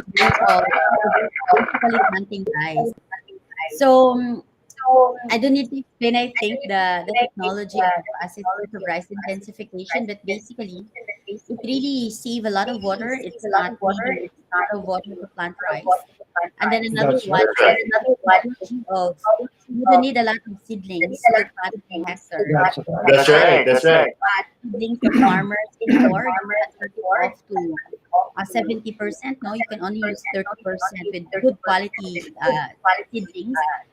And the planting distance when you do the SRI is really necessary for all the right plant source of nutrients. No? So it's a very technology, but very easy to adopt actually. As long as our farmers are willing to change their mindset to adopt it, and also to change their habits to adopt it. It means that it's so difficult to change mindset, to adopt technology. That's right. Be like, oh, this is what I've learned from my grandfather. This is what my grandfather learned from my great Oh, grandfather. yeah. So forcing them and encouraging them or persuading them to work into this kind of technologies, or sometimes it's also a challenge because of Very the much mindset of adaptability in this kind of technology. Wow, you know your business. I am speechless. Lahat ng forums, bro, ina-attendan niya. You just described to us She's the invited. approach. You just described to us what we do with SRI. Yes. Kulang na lang magtanim. Yes, Wala pero naman tayo eh. hindi, nagtatanim yan. Simple lang yan, pero nagtatanim yan. You're not just an advocate, you are a farmer. Yes, immerse Yes. yan, bro. Immerse talaga yan. Kunyari lang, hindi nagtatanim yan. Pero siya yung sexy farmer. Oh, Kaya ko hinabol yan, nadinig ko sexy farmer. Sige. pagpasensya na si Kuya Eric, lahat pa na yan. Ganun talaga. Yung mga alam mo pagkala sa ganun edad, may pagka-misogynist na eh. Pagkaumay ninyo na yung aming Grandpa Eric. Hindi, kasi kahit na nasa India yan, ipipilit ko, hindi, bigyan mo ako ng 2 minutes, kausapin mo ako. Eh, busy na, bro. Pumapasok na sa conference rooms yan. Talagang pinipilit ko. But you're currently in the country, nandito lang. Yes po. Yeah, kasi pag end of the year, ang daming trabaho for the farming communities. Plus, we also support local government units and civil society organizations. Yung mga co-ops, yung mga patients na align on food security. We basically help the local government on how to develop their food security and nutrition plan on the LGU level. Wow, galing. Miss Cherrie, I'll tell you something, a very, very short story. I'll tell you about what this munting radio station has accomplished or trying to accomplish, no? At least we have, as you know, Philippines has 17 regions, and we have 17 regions represented in our campaign to start an organic organization. So puro mga farmers to, from cacao to coffee, coconut. I think we have a common friend, no? Si Jessica Gutierrez, who attended the conference in Cologne, Germany. She is part of our group, no? Tapos sa region, all the regions nga represented na. So I would love to be in contact with you and help us kasi parang yung angle namin is food sovereignty, no? Pero kasi nga talagang kailangan ng Pilipinas ang food security, maybe we can merge or at least ask your help for our group to be harmoniously relating with the government agencies. Yeah, kumbaga in sync. So we cannot, the government cannot be doing one thing and us doing another thing. So hindi po pwedeng gano'n. Kasi hindi, because I said that because alam naman ni Miss Cherrie to na pagdating sa organic, medyo talagang napapahirapan ang ating mga farmers because of dire-diretsuhan ko nang sasabihin, because of the other side, because of the agrochemical influence on the government itself, na medyo masyadong masakit yung mga pinapagawa nila para dun sa ating mga organic farmers, just to be able to plant, to sell, yung mga ganun. Ang daming restrictions. It's disabling, talagang disabling yung mga parameters na binibigay nila. Pero still there are a lot of government agencies na talagang wini-welcome naman kami talaga. I think what I can suggest is everything can be just done in blind dialogue. So that's what we're doing with local government units and civil society organizations. That we're working with. For the longest time, CSOs are always like parang some of the government were afraid that the CSOs are the ones doing their work, but then the CSOs naman feel that the CSOs support them. So what we're trying to do is food security and nutrition on your local level. Really harmonize your action. Harmonize certain policies that would really make sure that everyone in the local locality is heard and also and service. For example, another one. For the longest time, it's not only globally. The agriculture, which is so huge, in every country and globally, has started with a very conventional approach. So it was, of course, very fertilizers, because those were the ones available. So we really need, I think, for your organization or your group, to help the government how to transition the government subsidies, because every year there's government subsidies. If there are some companies that could provide a more sustainable fertilizer, like organic fertilizer in big volume, cultural practices, approaches, and technologies or methods that could support farmers to transition to more organic, sustainable farming. This is something I think that the government is needing. So I'm really inspired, actually, that there are a lot of companies that are also now pushing for organic fertilizer, going for ways of treating pests and diseases. Right. We compete with the government without a proper definition. Definitely, there's always a tension. But the work that we do, like empowering the farmers to organic agriculture, is something that we need to do. Even like yesterday, alam ko maraming organization yung even as in Agraya, we try our very best to our farmers into sustainable agriculture. At least agricultural, then makatawid din sila from heavy utilization of fertilizer we go for and of course sustainable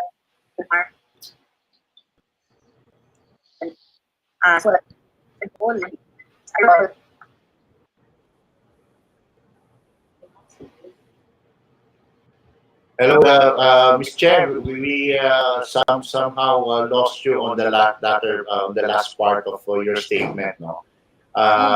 Medyo nagkaroon ng signal problem. Yeah, now it's okay. Now it's okay. Yung sa last part lang na sinabi niyo, medyo na siya.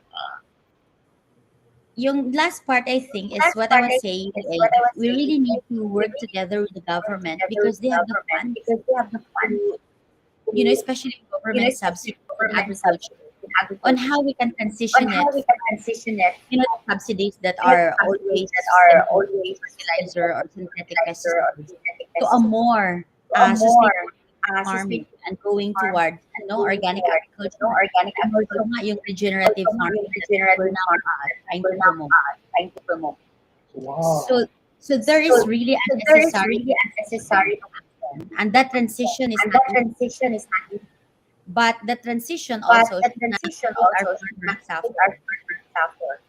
Because at the end of the day, the farmers that are now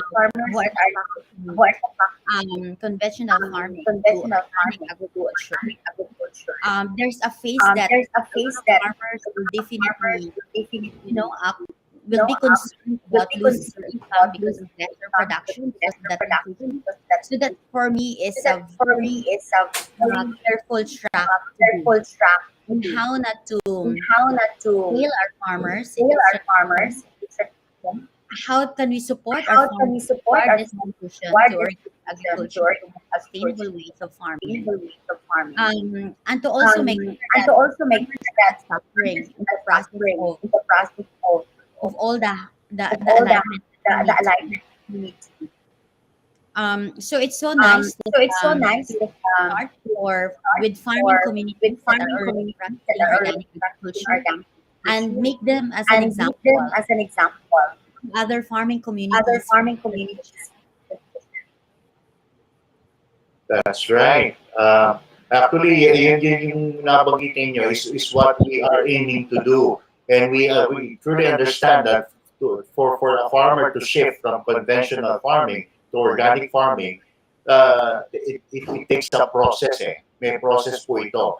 And when you convert from conventional to organic, there's this period where you cannot really make use of the land that you have.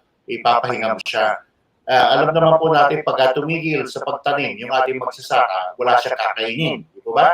Yun yung ano yun Harden a rock place. Oh, you're actually stuck in a hardened, between a hardened rock place. Kaya, ano bang gagawin ng farmer natin? Do they continue what they have been doing for the past decades of their life? Ito na yung nasimula nung mga ninuno pa nila. Hindi lang father ito Pinag-usapan natin dito, ninuno. We're talking about generations of malpractice, kumbaga.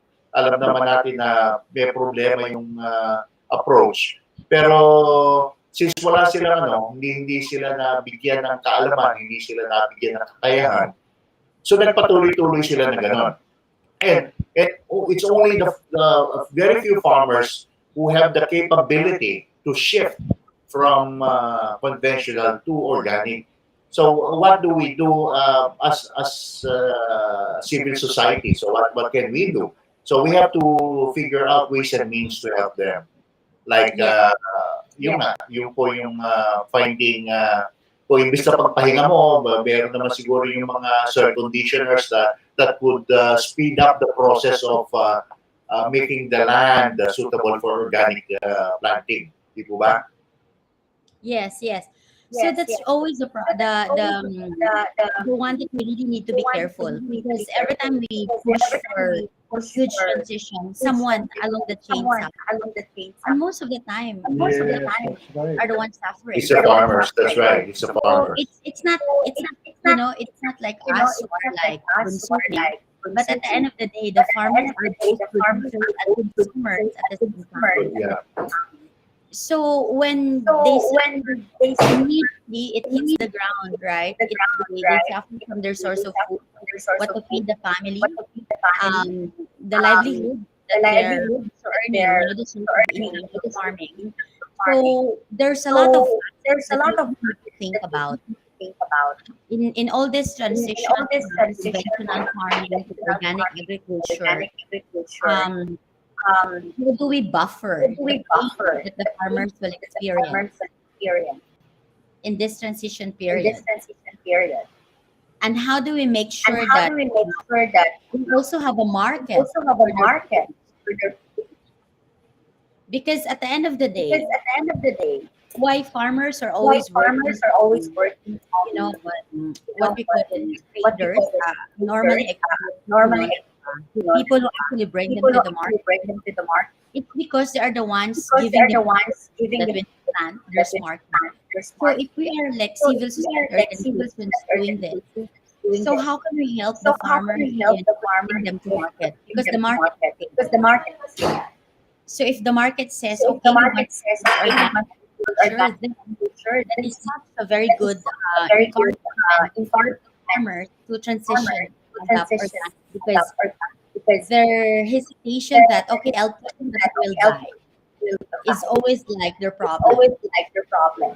And then if I plant and transition to organic agriculture, if I need to rest my soil, the process of 3 to 5 years transition, how can make it faster? Knowledge could help, and who can help fund this? Because I definitely be losing economics, in what I do. So these are like very sensitive issues. We need to make sure that as we transition, the farmers are safe, the farmers are protected, and the farmers are supported. Yes, that's right. No, kailangan talaga ng suporta ng ating farmers, and there's no other way but do it on a more holistic approach, having civil society and the government working together. Hindi po pwedeng kanya-kanya ng timon yan, di ba, Ms. Che? Yes. So right now we're working with local government units in Leyte, in Samar, in Bicol, in Duanes, in here also in Mindanao, including Pasig and Quezon City, because they're practicing urban gardening. So we really try to harm that, because if we keep on arguing and fighting in not a healthy way, then we are not pushing forward for the better. So what we're trying to do is the work of CSOs. They're there for this purpose. This is the purpose of the government. How do they can meet harmoniously in the process? It's for a greater good, only for its own individual. So that's really the key, actually, Kuya Pong, because if you just focus on your own personal agenda, it will always be polarity, in the process. Right? And the polarity will also be affect community. So how can you make the polarity closer and closer? So we actually do like accountability on how are you, regardless of your position or your belief, if you're in the government or in your civil society organization, how are you as a citizen of this country? Agree. So at the end of the day, tanggalin natin yung ating tayo, right? This should be like, this Filipino. I want to create change for my country. I want to create change in the food security scene. So without my agenda as government or civil society organization, what would be our common goal to achieve? So we always go for that harmonious process of feeding everybody, Santigo, Pride, guiding them to achieve the common goal, which is to serve the community better, which is to design better intervention to make really things more effectively. And another point of view, actually, Eric, it's really about we only share very little resources, especially when it comes to local government. The resources is so little and it's divided into so many groups. So if you're fighting a cause, it needs to have relevance and it really needs to have greater impact for the common, the constituents of the local government, for example, or the community in general, so that it has a lot of buy-in.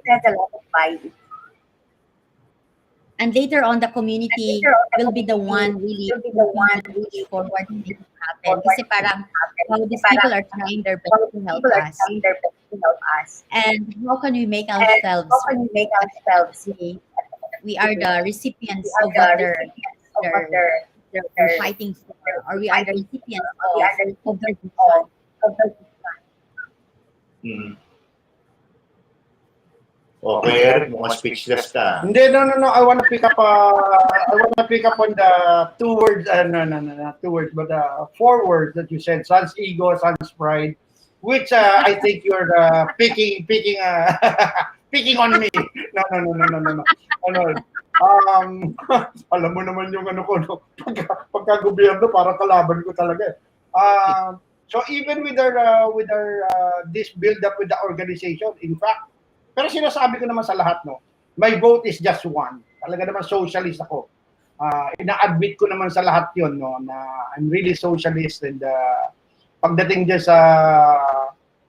sa ganyang usapan, I really like hearing those words na talagang, hey, put your ego aside, put your pride aside, and really be open, be a real socialist, ika nga. On its purest level, na talagang, sige, isama mo na rin kahit nakaaway mo. Sige, pero pagka sinasabi ninyong resources, kasi resource-driven tong pinasukan namin, especially with the organic farming, pagka government resource, and then I'm trying to piece together, no, like a dialogue or a harmonious communication with the government institutions. Pwede naman na nasisira kasi talaga yung it's not an ego anymore or a pride, but a definition of terms. Kaya palagi, kahit na dito sa mga chat group namin, nilalagay ko yung definition, like what is organic on a dictionary level, yung ganun, para maunawaan lang ng bawat isa kung ano talaga yung pagsisimulan. Because on our end, if we are to talk to government agencies at our level, talagang malaki yung disconnect, ano, which I would rather have it a little bit closer. Yung resources kasi nasa kanila talaga, no? Talagang humihingi, which I really discourage everybody from doing, yung mga ganun, dahil I want food sovereignty rather than food security, yung mga ganyan. Yun yung mga conflicts na kuminsan nagbabagabag dun sa mga decisions ko as to where we should go, at least in my input with the group, no. Ako sasabihin ko, ito lang akin, tandaan nyo, isang vote lang yan, you can outvote me easily. Pero siyempre, yun yung maririnig nila. For me, I really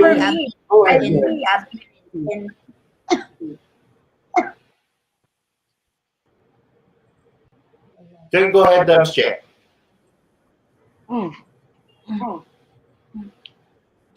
For me, I really believe in food sovereignty. If you want to work with community, it's really how to empower them to produce their own food. To focus on the rural communities that can really have the capacity to grow their own food, to consume, from their own backyard. That's a very good push for food security. The problem really is food security is a very economic, right, which includes a lot of stakeholders. But if you focus on food security, food sovereignty, food sovereignty, I mean, it's really on household level. For example, if you love family farming, case in point, family farming is such a perfect place where we can achieve food security. We just focus on a farm run by family. What's the role of the father, the role of the mother, the role of the kids in helping it, empower them to make sure that they have food on the table, that their basic right is meat. And then another one, you level it up with the economics, that the piece of land is basically your source of livelihood. So that for me, that every farming family, for example, if we can encourage for the Philippines, then we definitely can solve the problem of food insecurity on the rural level, especially in the farming communities. Kasi, Eric, no, I think you agree with me. It's always a crime against humanity that the producers of the food in the food chain are the hungriest, the poorest, and the most malnourished. It's such a 100%. crime. That's despicable. Very despicable. crime. It's because most of the time they plant for others. How do we That's change right. the mindset that the farmers are also, they're both food producers, but at the same time they're consumers. That's right. That the problem really is always driven like, okay, I will sell my produce no matter how much the price, because of course I need cash, and sometimes they go to grocery stores and buy super unhealthy, like they would replace their really good food. There's so much mindset change to happen. Every time I go to our farming communities, I would tell them, don't sell all your avocado sweet potato, don't sell all your vegetables, because you need to make sure you have food on your table. It's because the moment they sell everything, they're left with, they go to sari-sari stores and buy whatever they could afford to stretch the money, right? That's right.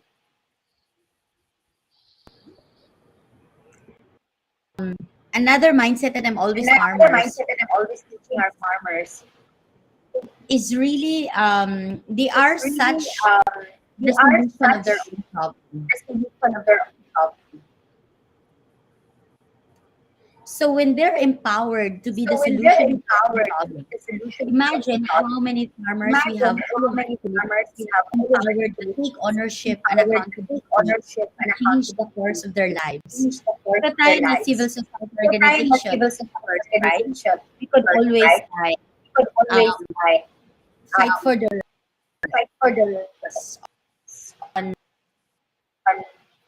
to from our government program.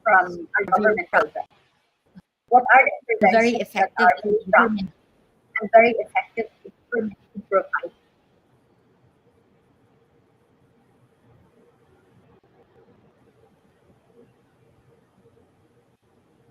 Wow. Naputol. Hindi na tumigil siya. Okay. Na ano kami sa inyo, na-intro kami sa mga sinasabi mo, Miss Chen, because it's what we're actually fighting for. And we all agree on the fact that the farmers who are supposed to be producing the food are the same people who are going hungry. Yes. It's an irony in itself. For me, it's an idiotic irony. Kasi you can't even buy the food that you are producing. Yes. No, I'll go one step beyond the negative on that one. We had a farmer here which we interviewed. His name is June Olpindo. June Olpindo is a record holder for 3 days, but he was able to harvest 220 cabans of grains in 1 hectare. No. Wow. And he spent 80,000 of synthetic inputs in his rice farm, rice field, right? So the guy that introduced him to us, my friend Victor, I spoke to him 3 days ago. I specifically gave that example I said, hey, Victor, you know, the harvest from June Olpido's farm is 220. And I saved 25 kabans of rice for you. I'd like you to eat this one. I'd like you to feed it to your wife and children. And of course, he was shocked by what I offered him, right? He says, why are you doing that? I said, because it's full of synthetic fertilizer. Why don't you feed it to your family? You know, and it's that sad. It's really that sad. The state of food production, the system that we're using in order to survive is actually killing us. You know, and it's I don't know. Sometimes I really don't know where else to go.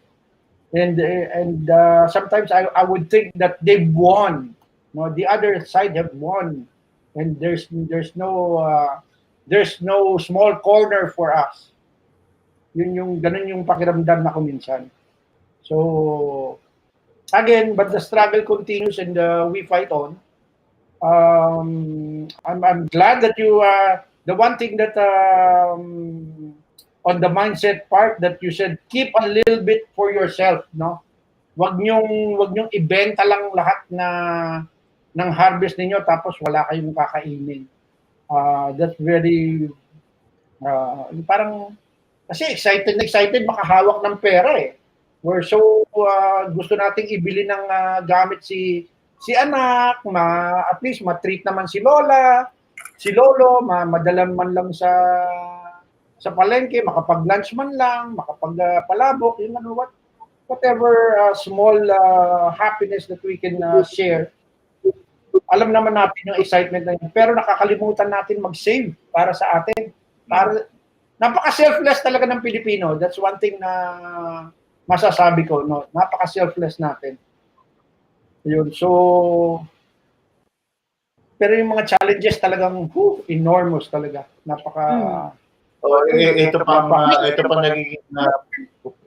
yung nakikita kong problema, Miss Che, no? Dahil alam naman natin dito ang ating bansa is dependent largely on rice. And yung economic drivers na yan, yung law of supply and demand. When supply is high, diba, the prices go down. Alam naman natin yun. Diyan nagkakaroon ng dilemma pagdating sa food security. You want to instill in the farmers that dapat they are able to support themselves, to be able to provide for their needs, no, when it comes to food. Kaso nandiyan din yung factor ng monocropping that is being encouraged or that's being espoused by those who are buying for the powers that be, for those who have the money to buy. Kasi alam naman nila kung marami ang na-produce, bababa ang presyo. Diba, Ms. Ke? Paano mo ipapasok ngayon yung food security when you have people who are also espousing monocropping? Yan nga po yung parang the tension in everything, right? That's it's always very driven by supply and demand. But somehow, our approaches should really like for the long time. How much yield these harvesters have planted? How much money has been converted, right? But I think we really need to change our measures. What happened to our farmers and planters? Have food on their table after they produce it? Are they able to send their children to school? If they have a decent roof on their head? So if we somehow also change our measures, that is not always the domestic product, which is very... Yes, it's not just the GDP, yes.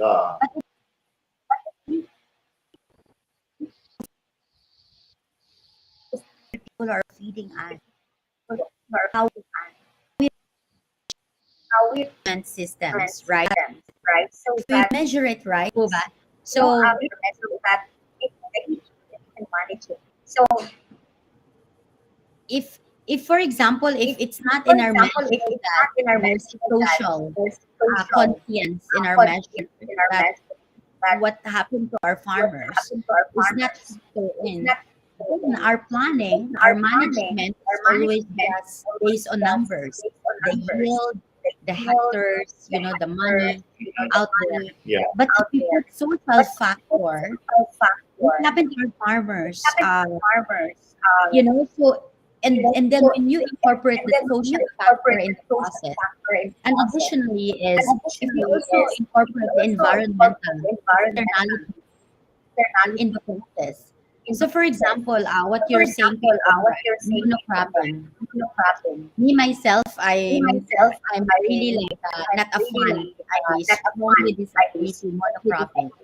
It's because, for example, our farmers, let's say the 20 to 21 typhoon season, the moment typhoon hits, the farmers really suffer. El Nino is coming. Yes. We do monocropping. I think corn is the only thing to survive because the seafood crop, it likes it. But I think all the more we need to really transition to biodiversified kind of farming so that the farmers are protected. We always say that we need to factor in social factors, environmental factor, because and then the economic factor. And then I'm really like into this environment, this very well supported by organic farming, regenerative agriculture, all sustainable ways of farming. It's because at the end of the day, the environment is the social security of the farmer. That's If right. environment suffers, we are not the ones suffering. Pressure to them is even more and more too much. The pressure to deliver the economic pressure, to fight to fulfill the supply and demand matrix.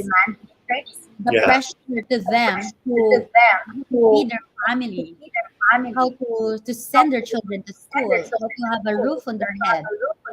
It's also another pressure.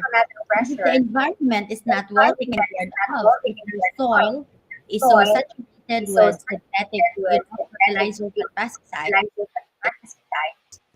no matter how much fertilizer they put, how much pesticide they put, it's because it reaches saturation point.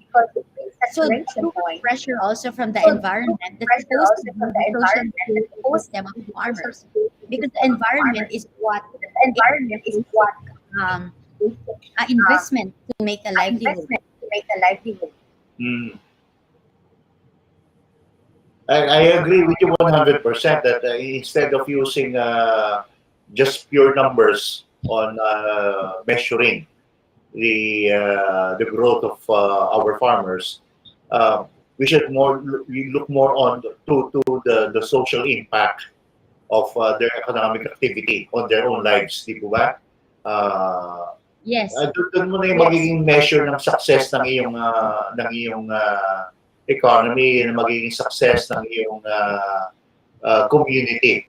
The success of the economy should be reflected on the social conditions of your own community. Di po ba? Yun yung Yes. Yun yung parameters mo dapat.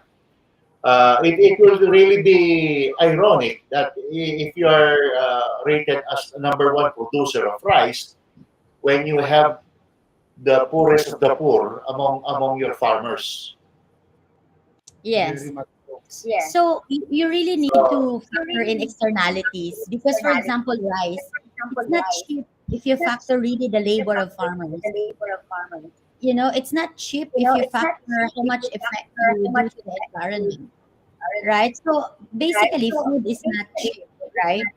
But then, if you factor in the social and environmental, it becomes tolerable because we don't only factor it into the numbers or the economics. We factor in that, okay, we know that the life of the farmer is better. We know that the health of the soil is better. how we're mitigating the impacts of climate change to our farmers. So for me, these are the factors that we really need to put in our measures so that we also frame things differently. We could provide better interventions on everything that we provide to our farmers.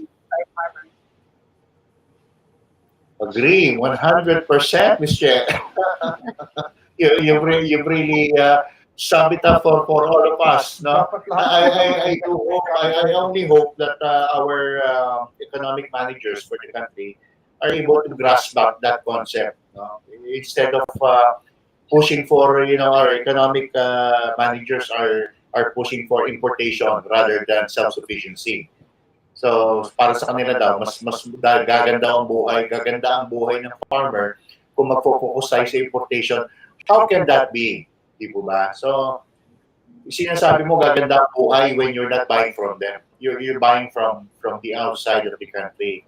So, ano gagawin mo sa mga magsasaka natin, di ba? Para mo na silang pinatay by doing so. Sabagay, that's just my opinion on this matter. Ganun pa man po, nasa dulo na tayo ng ating programa. Let's have our quick wrap up all around. Let's start off with Kuya Ding, Kuya Eric. Then we'll top it off with Ma'am Cherrie here. Okay, so Kuya Ding, mag-wrap up na tayo. Anong masasabi mo Anong dun masasabi mo? sa ating special guest? Ito po, normally, madaldal ito, Ma'am Cherrie, pero nabighani sa mga sinabi mo, mga pananalit na speeches na siya. Sige, Kuya Ding, ito yung pagkakataon mo, Ribanse. Sige, Ribanse. Ribanse. Sige, Ma'am Che, kumusta po kayo? Gusto, kakilala tayo mabuti. Marami kaming ang idea sa mga about sa organic. Kasi meron po kami mga programa nabuo yung umbrella policy. Yan. Napakaganda itong aming programa ng farmers na ibas.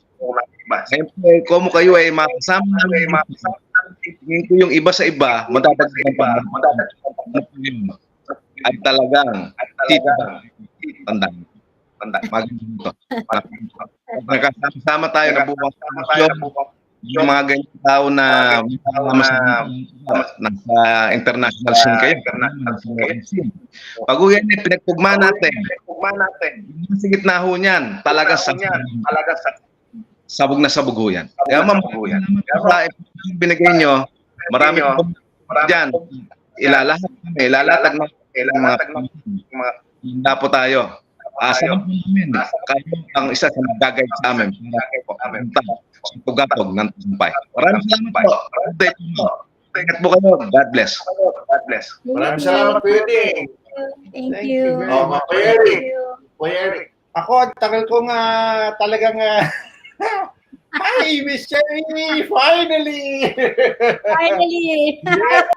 I know. No, but it's not gonna end here kasi gusto ko nga magkaroon tayo ng another part 2 and then we'll talk about Agrea, your baby Agrea. I want to talk about that and however our group can participate with that campaign of yours. We are here hopefully by first quarter of next year maseset na tong grupo namin and we'll have 17 regions represented. This is not we are proud to say that we are accomplishing this, no?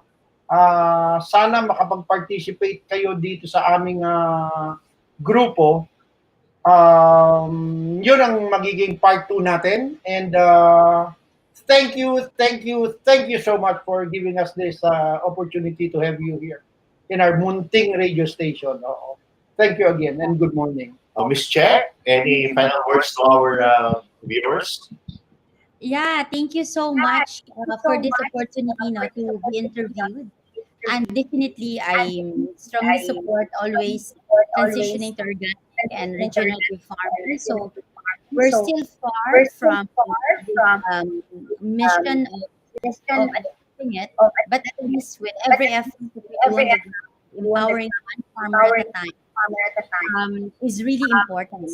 But at the end of the day, the farmer should be protected in every decision that we do, in every push to decisions that we do. The farmers are always included in as the core of our decisions. And then lastly is we really need to start planting vegetables. At least vegetable, Yeah. at least in every corner of our That's house. right. You know, like me, I live in the middle of a city. But I still even do my urban gardening. I plant simple malunggay, plant my kamatis, my eggplant. It's because you know you can save a lot of money. I even plant okra. So I plant alugbate. See, I told you she's a farmer. Oh. I told you she's a Are farmer. not difficult to achieve.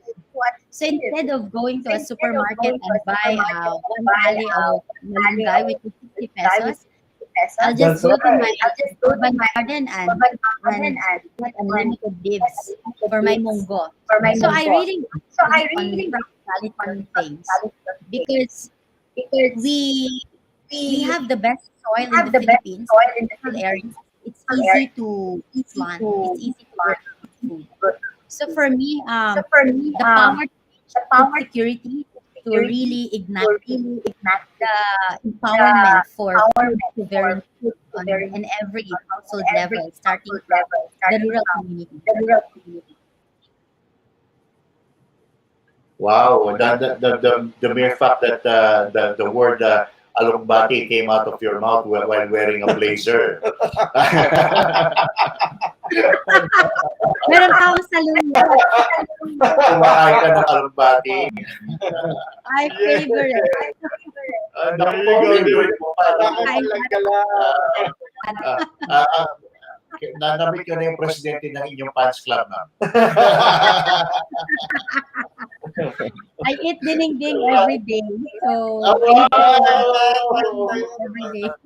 Talaga lang. Wala akong masabi, ma'am. Wala akong masabi. You are what you preach. You are what you preach. You believe in organic farming. You do it for your own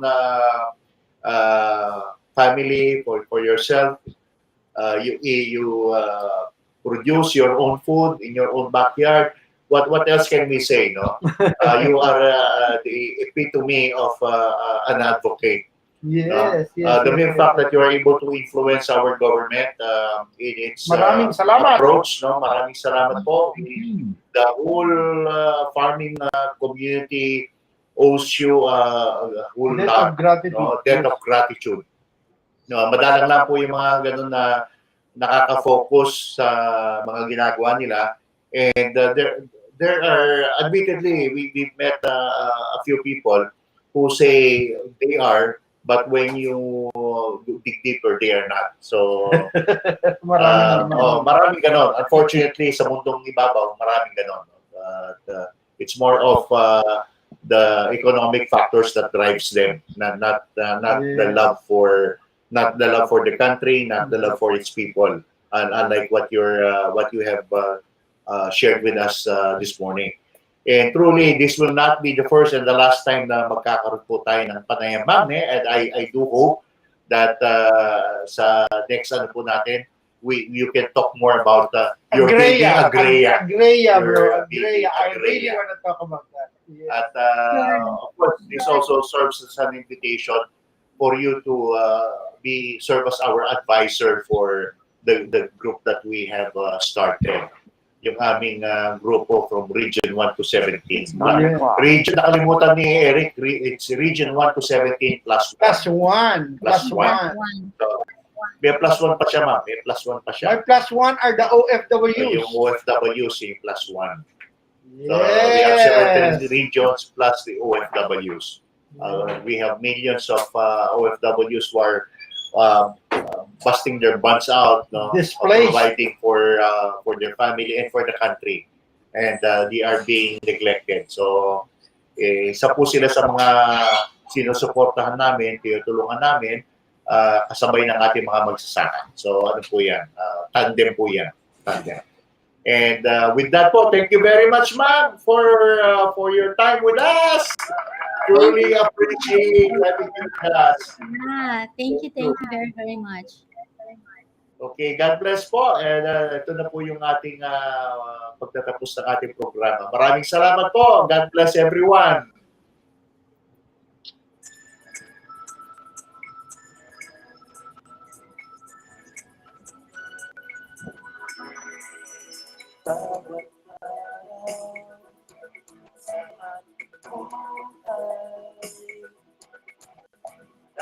May pagsubok at dumarating, sama-sama na harating. Kaya ang iyong lubos, mayroon kang kaibigan, hanggang dumamay sa'yo. Sa pagtutunan, pag-ibigayan, magkapatid, nagtatapasan, magkasama, magkakapit, sa hamon ng buhay, di pa magkapit. Ako ang iyong kasama, kaibigan, sa ating kapamamayan. Magkasama, magkakapit, amat Pasensya ka lang sa Bb Cherrie. Nuli na to, kaya mo sa ginisip. Saan ko pamit ko? Sino yung version dyan? Sir, yun ang talagang pangalan niya before. Yun ang talagang pangalan niya before. Okay. Sexual. Eh, hindi ko nakapagsalita. Uy! Ito ko nakapag Dominic na to. Ako naman ba yun? Oh my God. Babay ka na. Nag-freeze. Babay kayo, babay. Nag-freeze. Frozen. Lahat ng hirap ngayong nararanasan ay masasagot lang. Pag-asa ay darating, mag-iiging, sisikat na ang walang sa dilim. Magkasama, mag-ibig, sa hamon ng buhay, di magkapit. Ako ang kasama, kaibigan, sa ating kapamamayan. Magkasama, magkakapit, amat na buhay at pagwawagi. Tayo ay magkasama, kaibigan, sa lahat ay magkakamayan. Magkasama tayo, kakapit, magkasama.